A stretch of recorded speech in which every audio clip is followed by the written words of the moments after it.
When we hear the word Atlantis, our imagination erupts into life.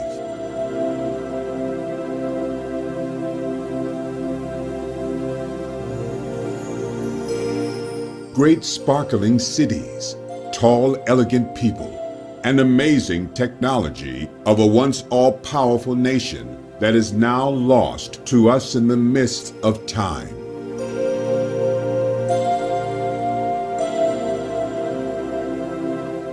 Thousands of people have spent their entire lives searching for its truth, hunting the remnants of a race that spawned civilization.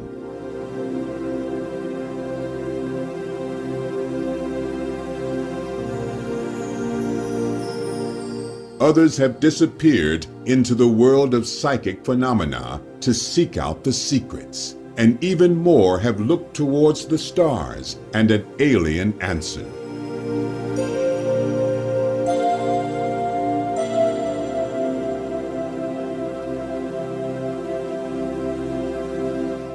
The real truth about Atlantis is actually very profound and tells a tale that every schoolchild should be taught.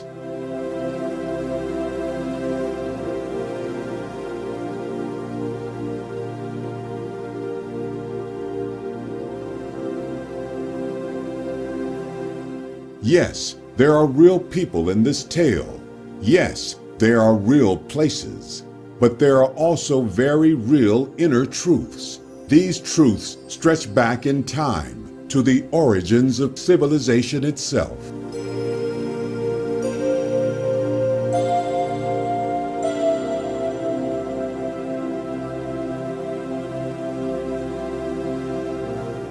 They answer a great many questions we have about a great many mysteries. From the Bible to angels, from historical floods to natural disasters, and from the evil in mankind to the existence of aliens.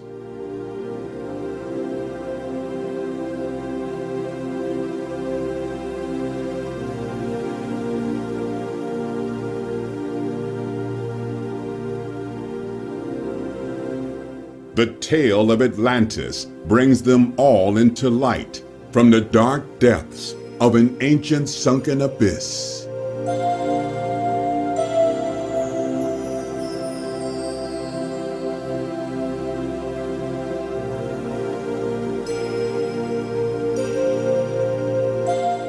For over 2,000 years, mankind has grappled with the question, what was Atlantis, and where did its people originate?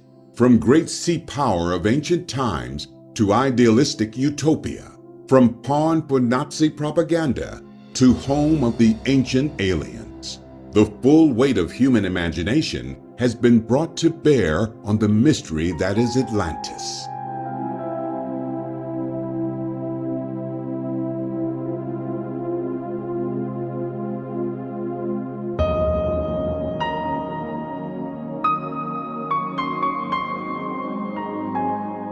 Who do we believe? What is the evidence? Where did it all begin? Where and when will it end? It's time to break apart the myth and reveal the hard evidence and discover Atlantis.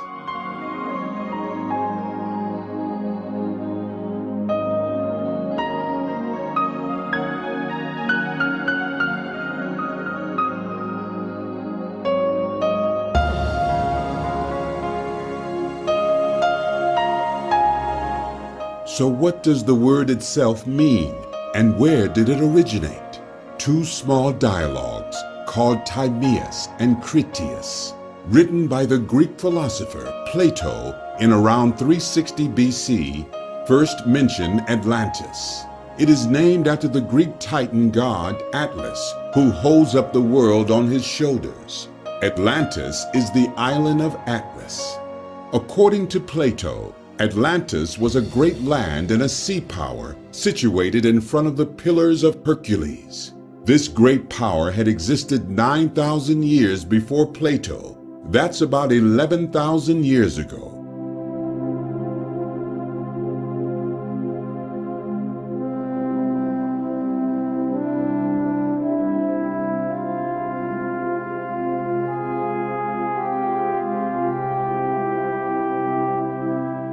It had conquered much of Europe and Africa. However, when they attempted to invade Athens, the island sank into the ocean in a single day and night of misfortune.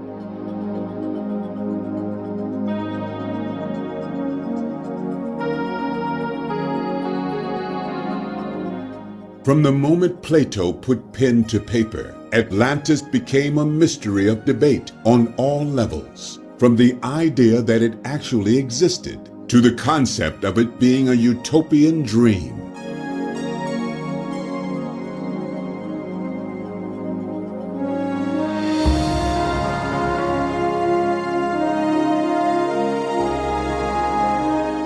In the Middle Ages and later periods, humanists and Renaissance writers turned Atlantis into an allegorical heaven on earth. By the 19th century, it was turning back to a very real possibility that it had existed, and indeed still may.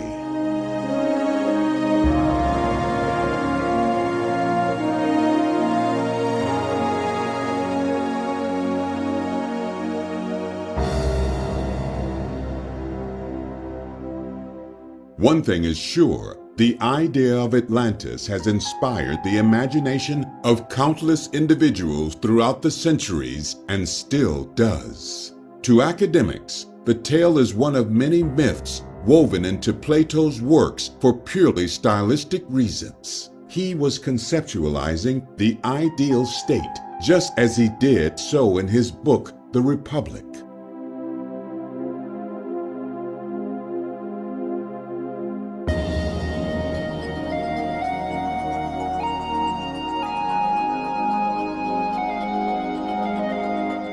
He introduces Atlantis via an older story to give it credence.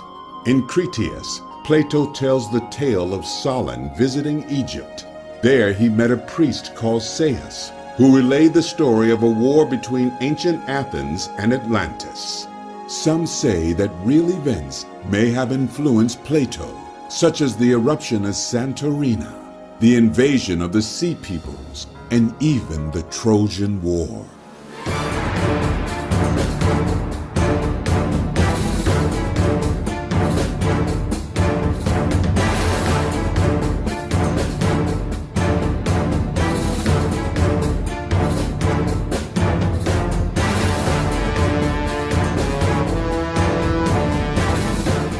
Most, however, insist that Plato created the story with minor inspirations, such as the failed Athenian invasion of Sicily. Plato introduced Atlantis, first in Timaeus, which begins with the creation and structure of the universe as seen by Plato. He discusses ancient civilizations and muses about the ideal society.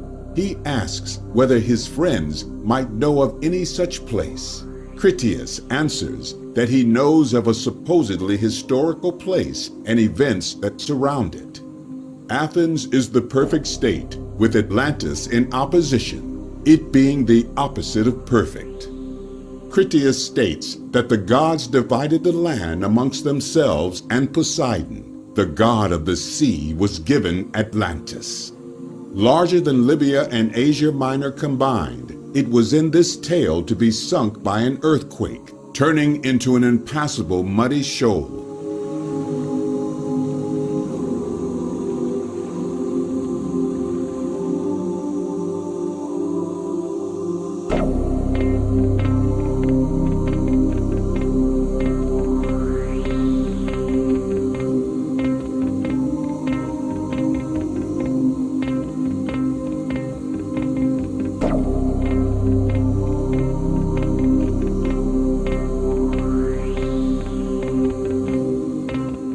The Egyptians, he said, described Atlantis as having mountains in the north being hundreds of miles across, made up of numerous islands, with the central island being around a half a mile in diameter.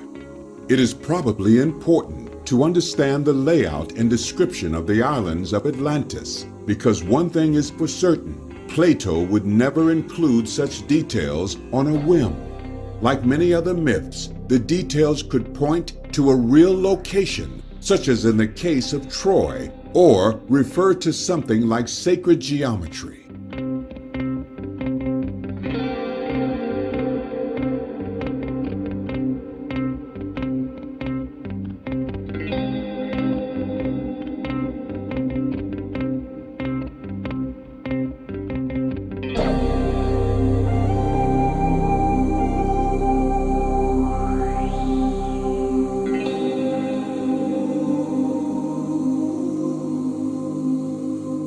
The real site of Atlantis, although probably an ancient subtle allusion to Gnostic beliefs, could in fact be based upon an ancient folk memory of Mexico, which is variously called Itlan, Otlan, Atlan, Otlan, Mazatlan, Cacaland, and Tolan, all sounding remarkably similar to Atlantis.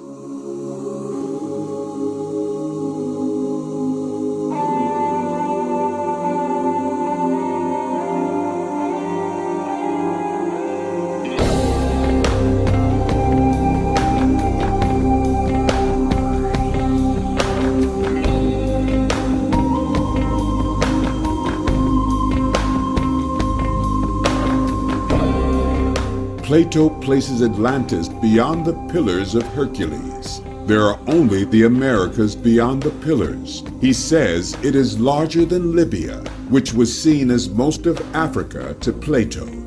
Any site of an atlas will show that the Americas match this description. It was said to be a great empire, stretching for miles, and with each passing year, our archaeologists and scientists are further uncovering huge landscapes previously thought to be uninhabited and which now reveal the signs of having been lived in and cultivated on a massive scale.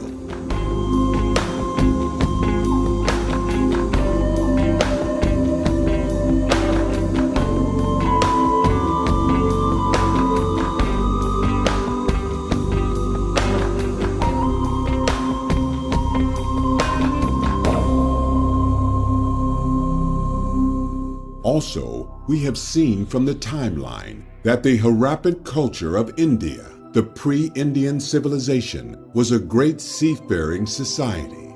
Surely, there has been more proof that these cultures spread across the seas and traded religious ideas, if not more. Well, there is a lot more.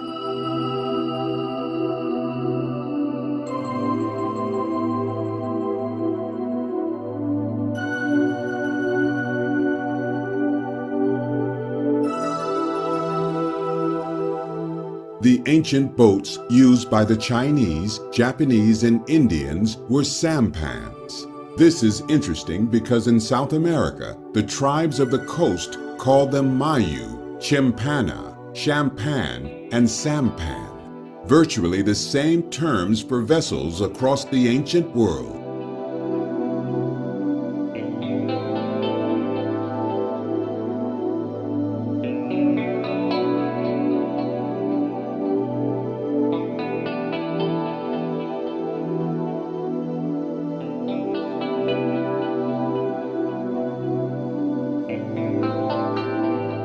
This idea of common languages would be easier to discover had not the invading European countries virtually destroyed them.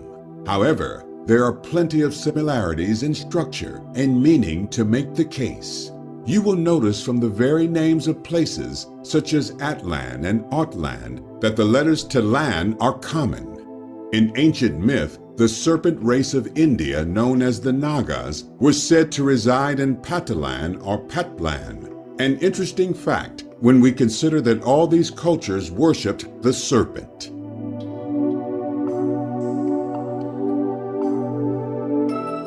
In fact, certain Venezuelan Indians known as Paria actually lived in the area known as Atlan. The Parias, according to Bragheim, in the shadow of Atlantis, were white-skinned and possessed folklore of a great cataclysm that destroyed their original homeland. In Sanskrit, which is widely thought to be the root of many of the world's languages, Tala is surface, and the N refers to the people living there. So Talan is people of the surface. The A suffix denotes below or no longer. So, Atlan is people of below the surface, just like Atlantis.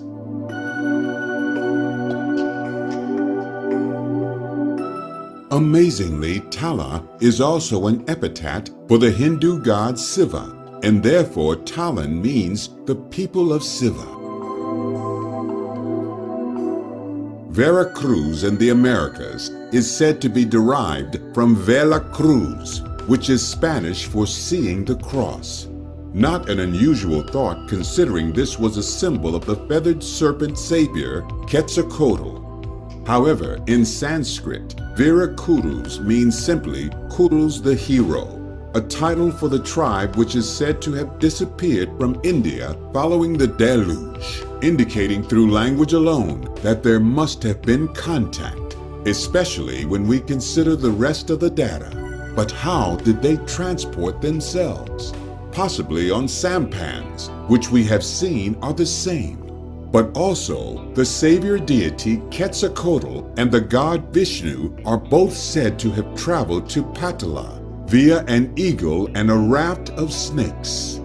Quetzalcoatl disappeared back to Talapalan, the place of the people of Pala, which is in fact Bihar in India.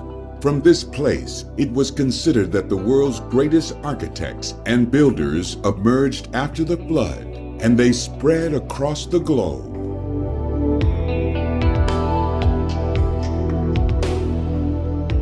In all likelihood, they are ultimately responsible for the world's serpentine-related stone megaliths and monoliths, such as Avebury in England and the Serpent Mounds of North America. The very word Atala means an abode of these serpents.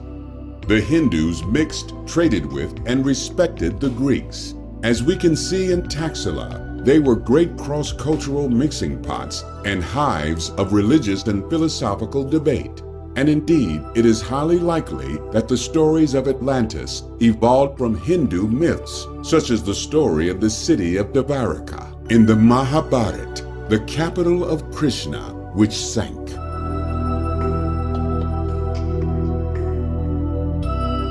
The age of the serpent goes back to and beyond the deluge and was taken across the seas to the Americas. Even the architecture of Atlantis, with its many circular banks and ditches, brings to mind the thousands of cup and ring marks, spirals, and other serpent shapes seen on the liths or stones across the world. Returning back to the tale Plato gave us, we must look at the other parts of the tale which may reveal a clue to the reality of Atlantis. Poseidon had 5 pairs of male twins. The eldest was Atlas, and he was made the king of the whole island, an ocean now called the Atlantic. His twin, Gadara, was given a part of the island near the Pillars of Hercules. Poseidon carved the mountain where his love resided into a palace. He created 3 moats of increasing width. His people, the Atlanteans, then built a series of bridges from the mountain city for access. A huge canal was dug out to the sea and tunnels into the rings of land for ships to pass. Docks were carved directly into the massive rocks. Each entrance had gates and towers, and walls surrounded each ring made from red, white, and black rocks. These were covered in brass, tin, and orichalcum. Each of these things have symbolic meaning. Red, for instance, was a symbol for growth and decay. Orichalcum is an unknown metal used for armor. There is an earlier account of Atlantis written by Hellenicus of Lesbos. There is very little in the fragment that exists, and this deals mainly with genealogy. There is, however, a link between a place called Syracuse, where Plato once lived, and his account of Atlantis. It has been shown to have a number of parallels in physical layout and fortifications. Crantor, who studied